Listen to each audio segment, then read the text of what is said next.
So our next presenter is Calvin Johansson. He is an entrepreneur and adventurist who tells stories of the world with his boutique video production company, Visual House. And with the title, what do you think his first image is going to be? Any guesses? Please welcome Calvin.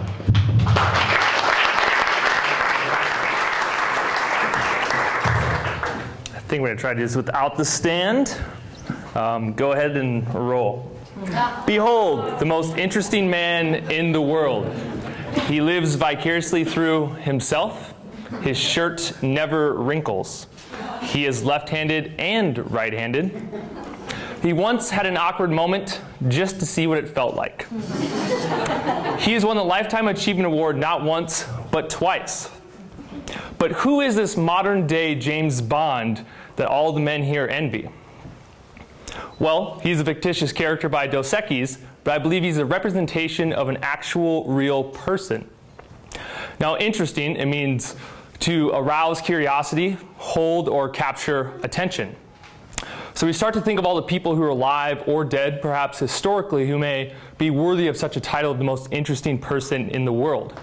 And those are leaders, creators, inventors, innovators, record breakers, record setters, artists, all different types of people. A lot of times these individuals end up being famous for their accomplishments or successes. But perhaps the most interesting person in the world holds no fame at all. And it could be someone you interact with every single day. This could be your colleagues, your coworkers, your friends, your family. Perhaps it's that kid across the street or even your neighbor. Have you guys ever wondered when your neighbor's garage's light always seems to be on at the weird, odd hours all the time? Or maybe just lights in the house in general? Well, in the poetic genius of Tom Waits, what is he doing in there? What is he building in there?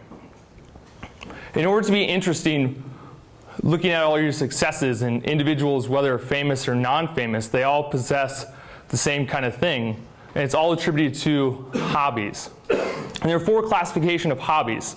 This one is doing things, the things we do. The crime we fight, the photos we take, the mountains we climb, the marathons we run, or the events we walk, the places we explore, all the things that we do.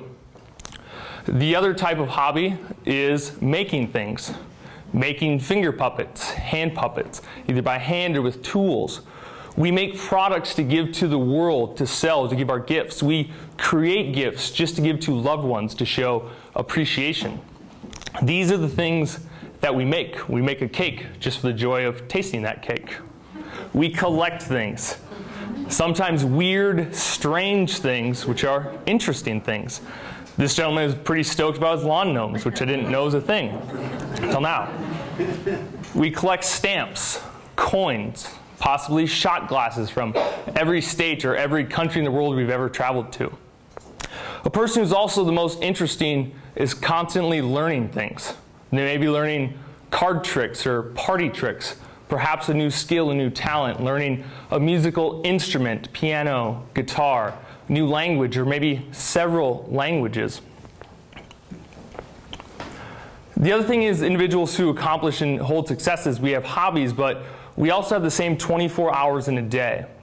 And if we break that down, we have 24 hours and we subtract roughly the 8 hours for sleeping. We have 16 hours, subtract 8 hours for working. Now we have 8 hours, subtract 2 more hours for like the eating and commuting. We have 6 free hours a day, which may not seem like much, but that's 6 free time. 6 free hours of time. Collectively, that adds up over time. In a year, that's 91 full free days we have of time. In 5 years, that's 455 free days of time. In a decade, we have 910 full free days of time. In our 80 years of existence, we will have 7,280 full free days to become or to be interesting.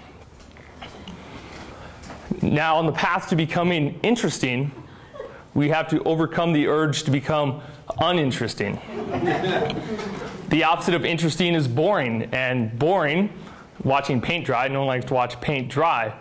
But the way we end up uninteresting or boring is through that time suck, that precious time we have every day, which is maybe only those 6 free hours. So what are some of those time sucks we need to be aware of? One of them is internet, right? Mobile phones. Living vicariously through our peers, our network, through social media, through email, constantly keeping up to date, FOMO, the fear of missing out. We also need to be, instead of still living vicariously through the phone, let's live vicariously through ourselves. The other culprit is the couch potato.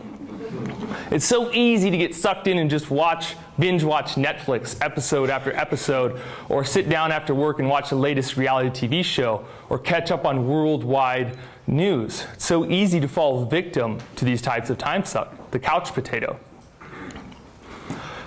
If we were to look at our, like a Venn diagram, we have our hobbies, and then we have experiences. Experiences, all the places we go, the things we see, the things we touch, the things we taste, the conversations we have, those experiences we've had. And overlay that in the middle with hobbies and experiences, where they overlay on a Venn diagram, we have interesting. And those are the stories that blow people away. So the world needs you. The nation needs you. We all need you, and I need you to be interesting.